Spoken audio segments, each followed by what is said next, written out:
Toujours le frère Zanko dans la continuation des messages. Aujourd'hui, nous allons dans démonologie. Dans démonologie, un rouleau puissant pour ouvrir le discernement. C'est un rouleau qui va exposer toute l'activité occulte. Tout ce qui se passe derrière ce que nous pouvons percevoir, nous, dans le visible, derrière tous les dérèglements, toutes les anomalies, tout ce qui va contredire le bien, la justice, la vérité. Donc le verbe de l'Oba.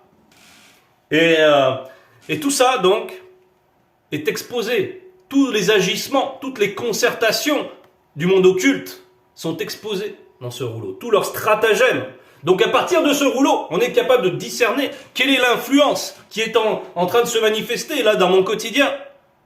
Quel est le démon qui est rattaché à cela. Et donc là, après, on peut pointer avec précision les problèmes dans la prière. On peut trouver des solutions, parce qu'à partir du moment où on a la vision, on a l'éclairage, bon, on peut ensuite agir convenablement. C'est pas lorsqu'on ne comprend pas ce qui se passe, on a du mal à se positionner. On est dans le noir, on tâtonne, et on ne sait pas où exactement par quel bout prendre le problème. Mais là, on sait. Là, on a toute la précision. Et aujourd'hui, par la manifestation de la grâce de l'Oba, nous allons aller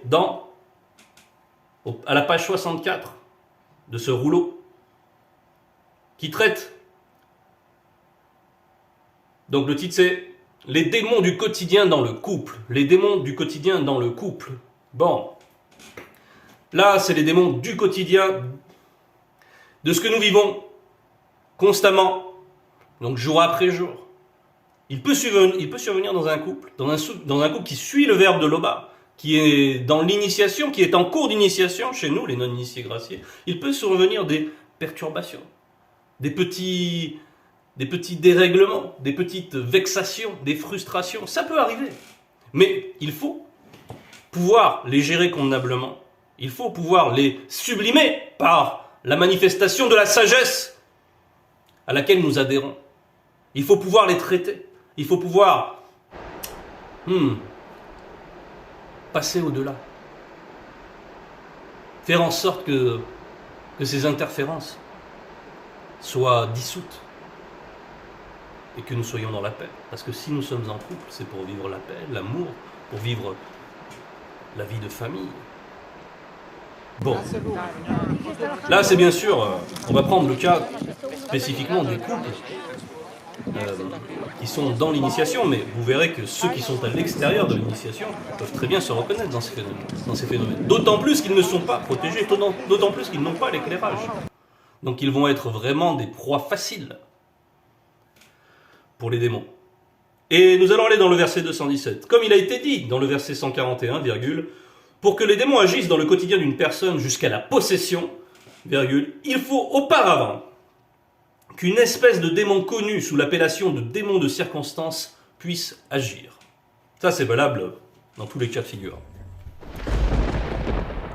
Et on va prendre le verset 218 pour bien parler des démons de circonstance.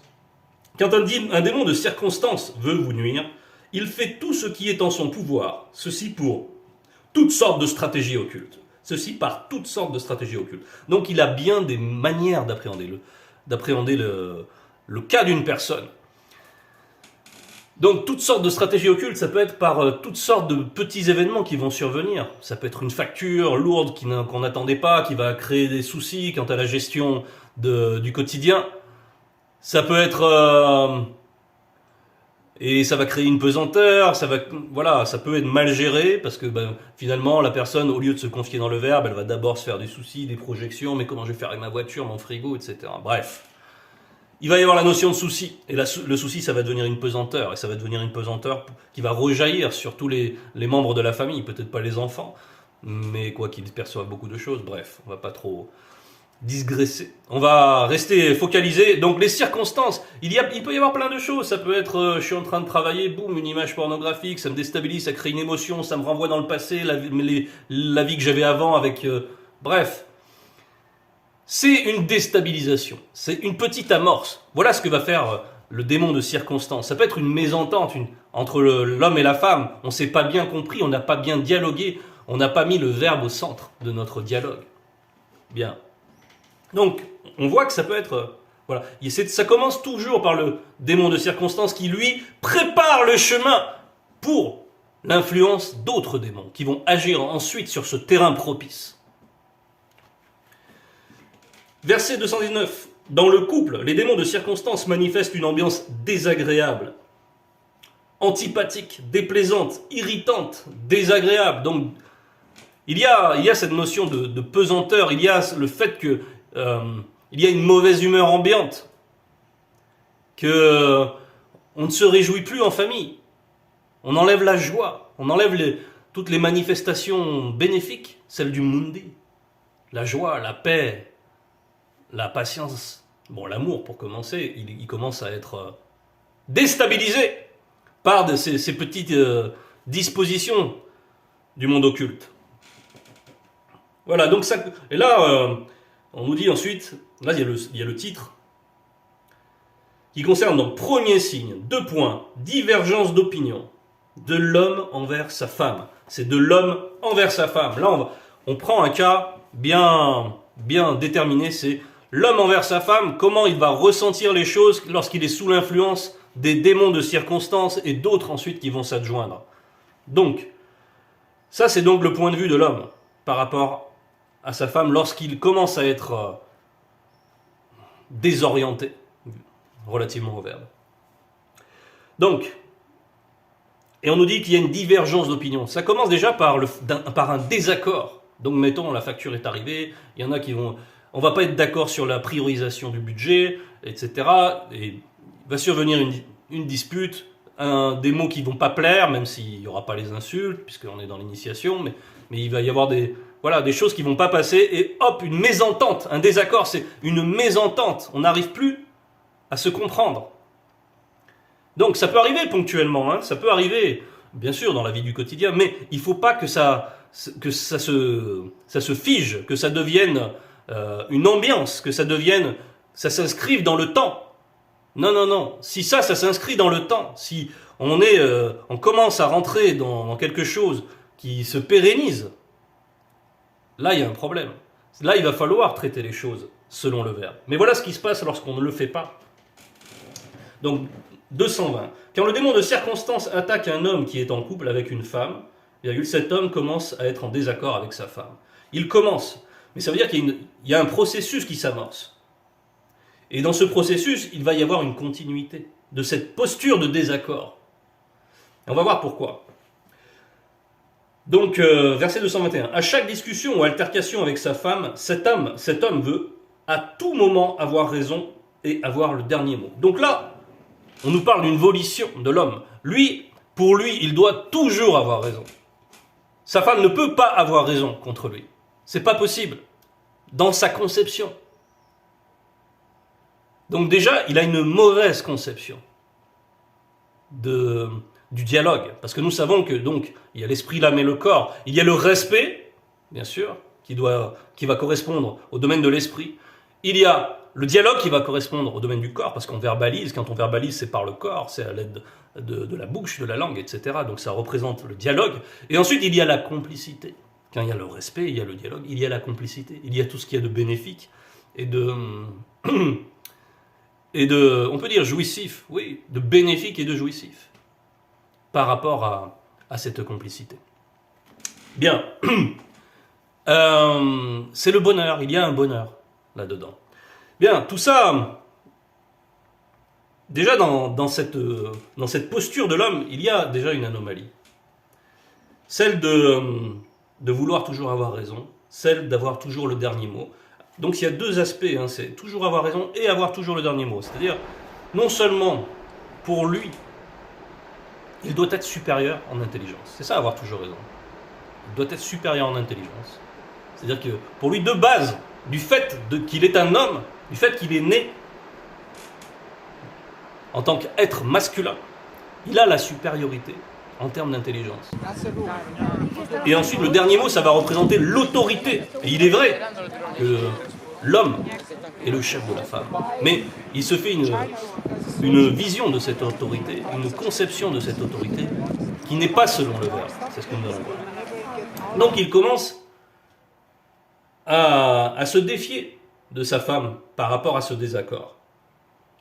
222, il ne veut pas écouter les conseils de sa femme, même si ces derniers se trouvent être de bons conseils. Donc, il refuse que sa femme puisse émettre des avis.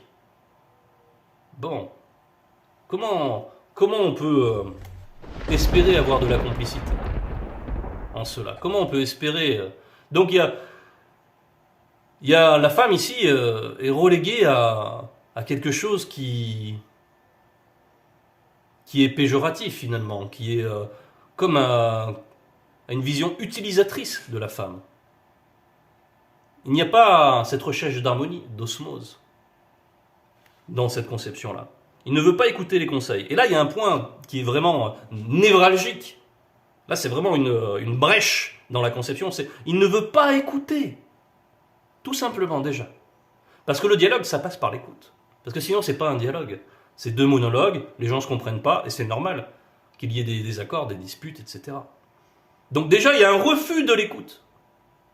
Ça, c'est une mauvaise posture. Il faut toujours écouter sa femme, son mari. Bien analyser, bien discerner. Ça ne veut pas dire qu'il faut tout accepter de sa femme. Non, ça veut dire qu'il faut bien écouter et ensuite peser les choses dans la balance du verbe. Peser les choses dans la balance. Voilà comment moi j'aurais conçu les choses, voilà comment ma femme conçoit les choses. Bon, qu'est-ce qu'elle peut m'apporter ma femme à ce sujet? Dans ses propos, qu'est-ce que je peux calquer sur l'exemple que nous donne le verbe, sur l'exemple qu'il y a dans Kalatam Balé, sur toute la vie des patriarches? Est-ce que ça a une résonance spirituelle? Est-ce qu'elle a été inspirée par le verbe pour me parler? Parce que bien sûr, le verbe parle cependant tantôt d'une manière, tantôt d'une autre. Et l'on n'y prend point garde. C'est ce qui est dit. Mais spécifiquement, mais s'il passe par diverses choses pour nous enseigner, mais évidemment que la femme elle a un rôle majeur pour nous aiguiller, elle est là naturellement pour nous aider, c'est notre aide. Et notre aide, c'est pas seulement sur le plan physique, c'est pas seulement faire à manger, les tâches domestiques, non, c'est une aide en tout. Donc, il faut une vision commune. Mais il est vrai que le mari, ensuite, va trancher les choses. Néanmoins, il doit le faire en fonction de la partialité que nous inculque le verbe de Loba. On va aller dans le verset 223. Le mari devient de plus en plus désagréable, pénible et déplaisant. Donc là, non seulement il bloque la conversation, il bloque le dialogue, et en plus, il manifeste un langage non verbal. Il rend sa mauvaise humeur très ostensible à divers égards. Il montre son irritation. Donc il y a déjà, derrière l'irritation, nous savons aussi par Kalatam Balé il va y avoir les démons de la confusion qui vont commencer à agir derrière cette irritation, derrière ces mauvaises humeurs. Il y a des démons de la mauvaise humeur. Donc tout ça va bien sûr rejaillir sur l'ensemble du foyer. S'ils ont des enfants, ils vont ressentir aussi cette pesanteur. Ça va commencer à gâcher la vie familiale, à la ternir. Donc il manifeste cela, un langage non verbal. Au lieu de parler, il va plutôt manifester un langage non verbal qui veut juste montrer sa frustration. 224, il veut avoir raison pour que soit reconnue sa légitimité et que sa femme ait tort.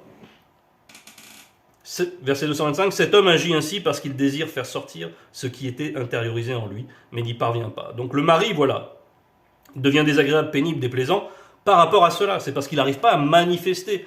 Il n'arrive pas, par exemple, à avoir les bons arguments pour éventuellement dire à sa femme, mais voilà, on peut voir les choses d'une autre manière, etc. Il n'arrive pas à se fonder sur le verbe. Il n'a pas l'intelligence, il n'a pas l'inspiration du verbe pour bien discerner si sa femme dit quelque chose d'intéressant, et en plus, il ne l'a pas pour éventuellement dire, bah non, ceci c'est pas bon, par contre ce que tu dis là c'est bien, on va intégrer ça dans notre orientation du foyer, etc. Non, il n'a pas tout ça. Donc, il est frustré, et il veut juste lui imposer, dire, c'est moi le chef. Il veut la légitimité, on nous dit.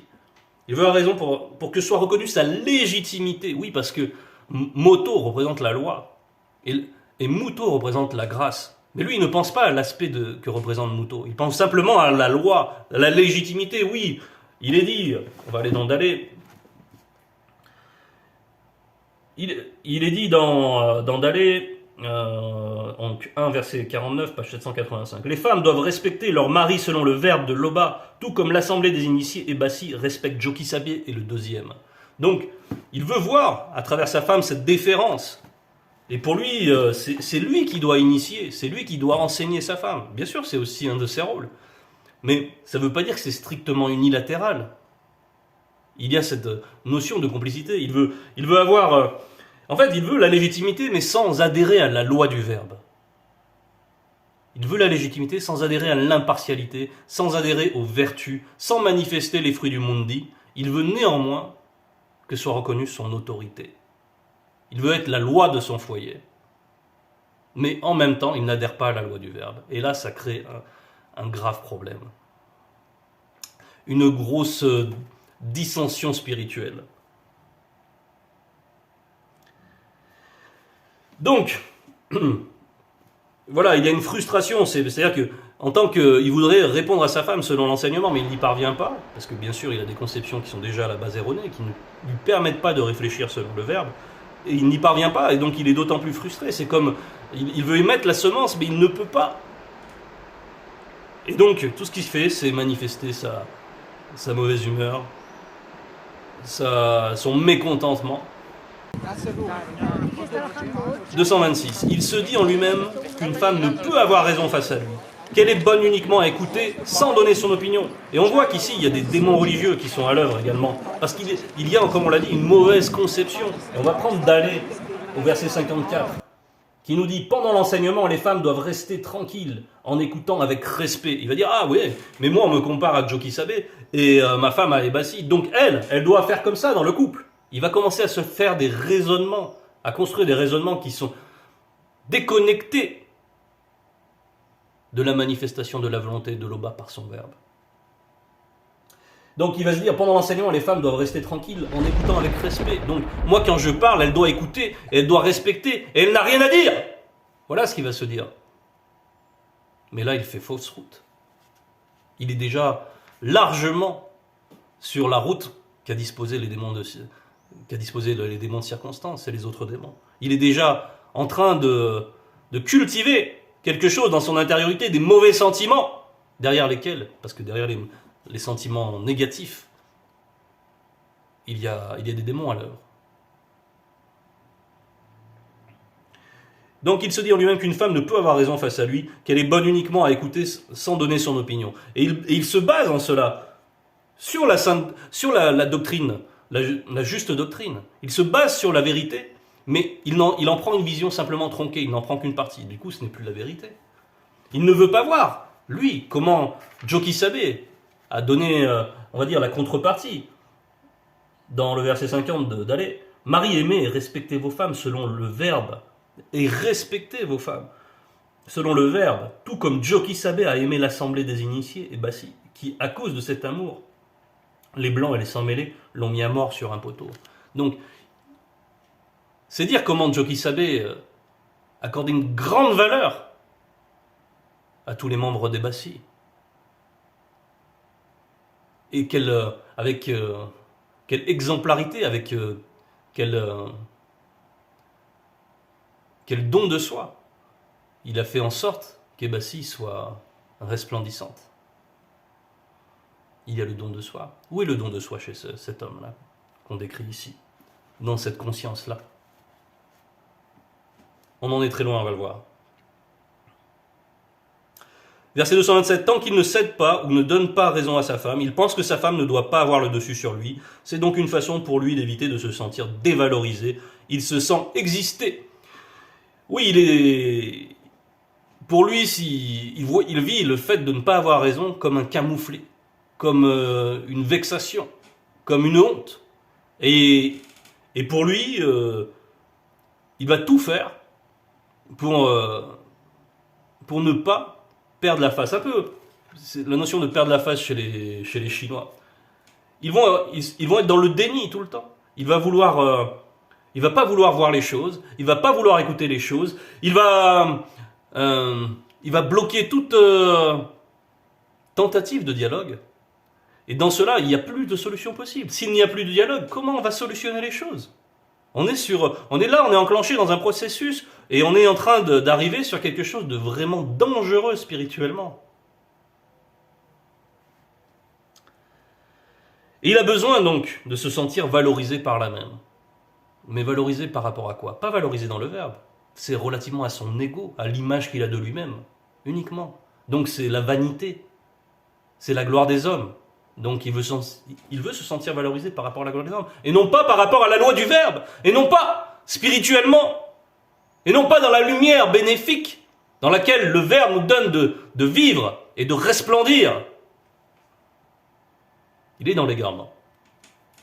Verset 228, un point de vue identique à celui de sa femme amène une fin de discussion immédiate. Donc, dès qu'on est d'accord, ah ben, hop, il passe à autre chose. Chut, parce que ça l'intéresse plus d'être d'accord avec sa femme. Pour lui, c'est juste normal, c'est juste, bah vas-y. Ouais, c'est bien, mais de toute façon, ton opinion à la rigueur.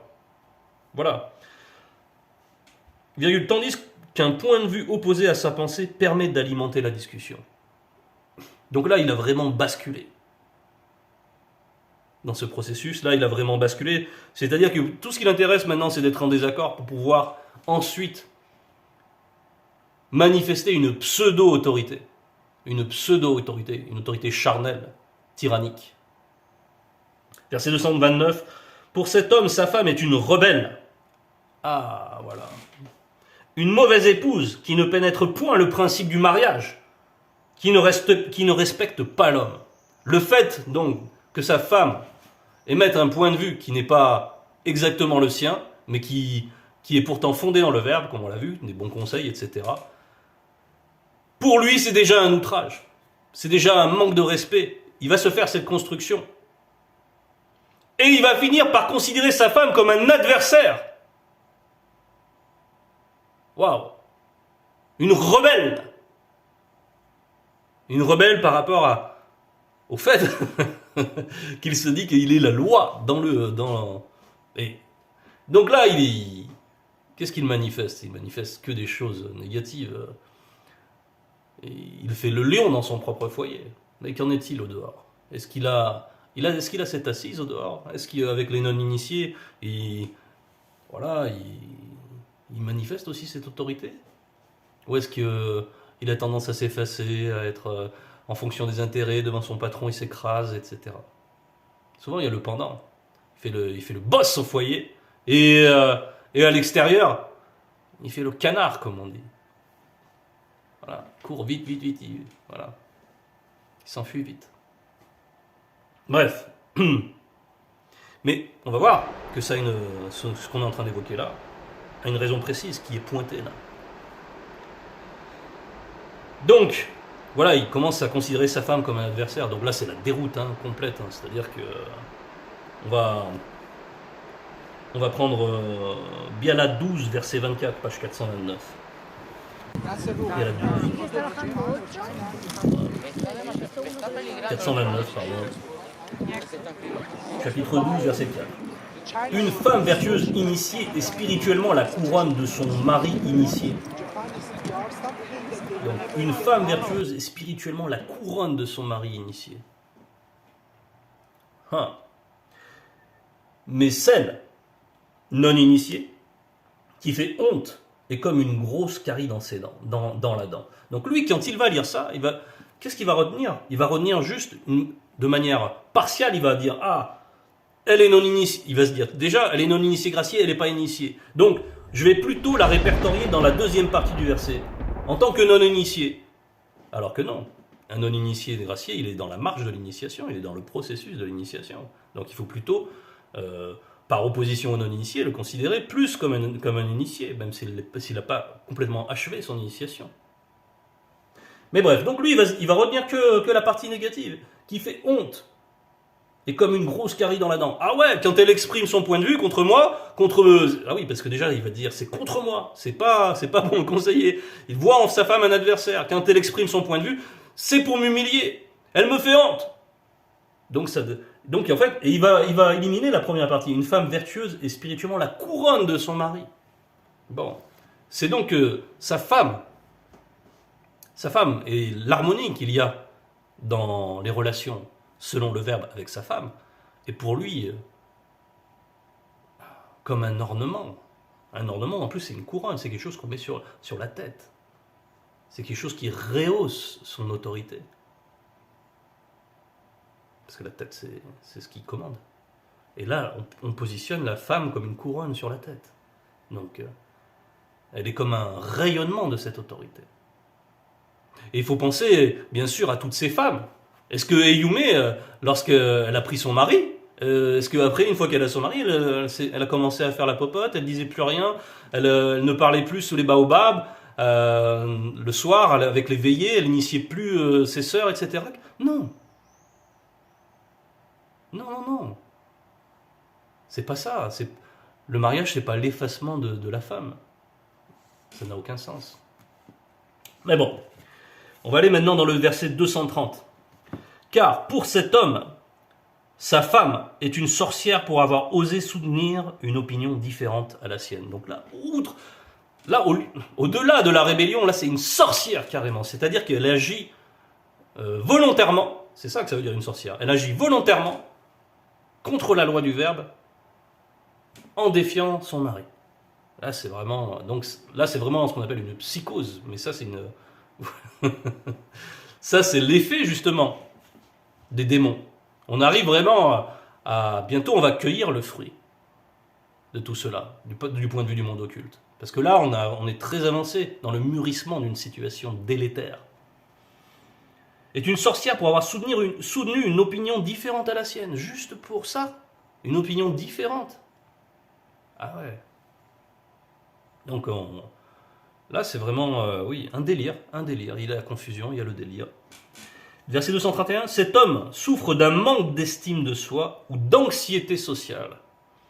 Et les démons de circonstance le savent. Ils le savent, ils voient la brèche.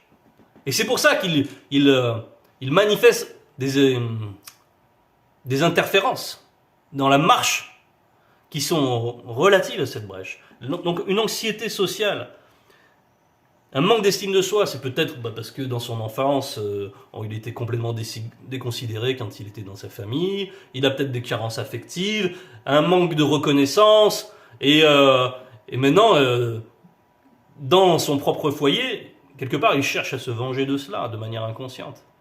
Et donc il veut apparaître comme celui à qui toute la reconnaissance doit être dévolue. Mais donc il pense à sa propre gloire. Et comme on l'a dit, anxiété sociale, ça veut dire que quand il va à l'extérieur, ah ouais, il n'est pas sûr de lui, oulala, et dès que quelqu'un va prendre un peu autorité, il va s'écraser, dès que, voilà, comme on dit, il va raser les murs. C'est-à-dire qu'il va se faire tout petit. Et puis après, dans son foyer, au contraire, il va faire le boss. Le boss de quoi? C'est le boss de faim. Mais entendu autrement.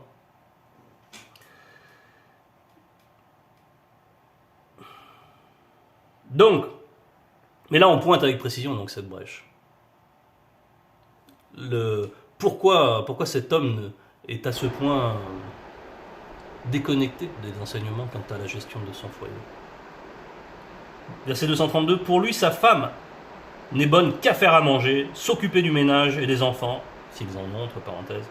Il ne se demande pas si sa femme peut ressentir de la fatigue, des sentiments et des envies. Donc là, voilà. Là, il a complètement chosifié sa femme. C'est extrêmement grave. C'est tellement déconnecté du spirituel, c'est que pour lui, elle n'est plus bonne qu'aux tâches ménagères. C'est un peu comme un serviteur. Donc ce n'est plus son aide. Ce n'est plus son semblable. Ce n'est plus son prochain. Sa femme n'est plus son prochain. Et il est censé vivre dans l'amour du prochain. Donc à ce point qu'il est tellement désensibilisé vis-à-vis de sa femme, il n'a même plus de compassion lorsqu'elle est fatiguée. Elle a eu une très dure journée, elle s'est levée très tôt, elle s'est occupée des enfants, elle a fait à manger, elle est allée au travail pour gagner de l'argent. Elle n'arrête pas. Et lui, il est là. Moi je vais me reposer un petit peu, je vais regarder les actualités parce qu'il faut que je m'informe, il faut que je sois informé pour ensuite pouvoir tenir des discussions oiseuses qui ne servent à rien. Bon, c'est pas que ça peut être utile de regarder des actualités, mais je veux dire, lui dans sa conception, pour encore établir une sorte de domination pseudo-intellectuelle en se basant sur des raisonnements qui viennent même de l'extérieur. Parce qu'il est déjà dans une errance. Il va trouver de quoi alimenter son délire à l'extérieur aussi. Donc il devient insensible vis-à-vis de sa femme, il n'a plus de compassion pour sa femme. Et là, on est arrivé à quelque chose qui est déjà trop sérieusement enclenché. Et ensuite, il y a deuxième signe, la comparaison. Donc ensuite, ce processus continue. Et tout est détaillé dans la démonologie. Donc, à la fin, sa femme n'a plus aucune valeur à ses yeux. Sa femme n'a plus de valeur. Lui, il se valorise, mais sa femme n'a aucune valeur. On le voit. Puisqu'il lui dénie toute intelligence, tout libre arbitre, puisqu'il veut en faire comme une esclave, finalement. C'est lui qui lui dit « fais ci, fais ça, ta. » Il doit obéissance. Donc, en fait, il se présente comme un esclavagiste vis-à-vis de sa femme. Et donc, pour faire la balance, nous allons aller dans Proverbe 19, verset 14. Pour bien montrer que il est à côté de la plaque, cet homme.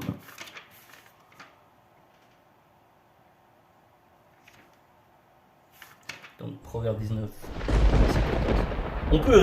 On peut hériter maison et argent de ses ancêtres, mais une femme initiée et intelligente est un don du Verbe de l'Oba. Il a oublié que son mariage, le fait d'avoir fait une rencontre avec une non-initiée graciée, il a oublié, ou avec une initiée dans d'autres temps, il a oublié que ce n'était pas, c'était une grâce, c'est un don céleste, c'est un don du Verbe de l'Oba. Il a oublié, il a mis en oubli cette valeur. Parce que là on nous dit on peut hériter des richesses, etc. Mais une femme disposée dans le Verbe, comment je vais le mettre en comparaison avec un héritage? C'est la richesse qu'il y a dans la vie de couple, normalement, sous la garde du Verbe, c'est le bonheur. C'est le bonheur. C'est une grande dimension du bonheur. On peut vivre le bonheur sans mariage, c'est possible pour certaines personnes, le Verbe l'atteste aussi. Mais, quand même, le plus grand cas de figure, c'est le bonheur dans le mariage. Et on voit comment les gens qui sont en dehors du Verbe, ils vivent des choses affreuses dans leur couple. Affreuses, la violence conjugale, les disputes, les divorces, ça prend une proportion folle dans l'Occident, plus tous les dérèglements, les adultères, voilà, il y a tellement de dérèglements dans leur vie, ils ne peuvent pas goûter au bonheur. Et nous, on a cette grâce exceptionnelle de goûter le bonheur. Mais il faut estimer ce que nous donne le Verbe. Là, c'est un don du Verbe. Et on ne va pas dédaigner un don du Verbe sans conséquence comme ça. On ne va pas mépriser sa femme par de faux prétextes, sans qu'il y ait des incidences spirituelles. Il va y avoir des conséquences. Et le Verbe peut même faire en sorte qu'on te rejette, si tu te comportes comme ça. Qu'on te rejette de la manifestation de la grâce. Mais oui, puisque tu dois agir comme Joe Kissabe envers Ebassi, quand il s'agit de ta femme. Tu manques donc à tes devoirs. Tu n'es pas ami de la loi. Tu ne fais pas en sorte que le Verbe soit l'autorité dans ton couple, dont toi tu es, on va dire, un dépositaire, un accessoire du Verbe. Donc tu n'as pas cette humilité par rapport à l'enseignement. C'est ce qui fait que tu es en train de vivre tout ça. C'était le message. Toute gloire et honneur à l'Oba seul.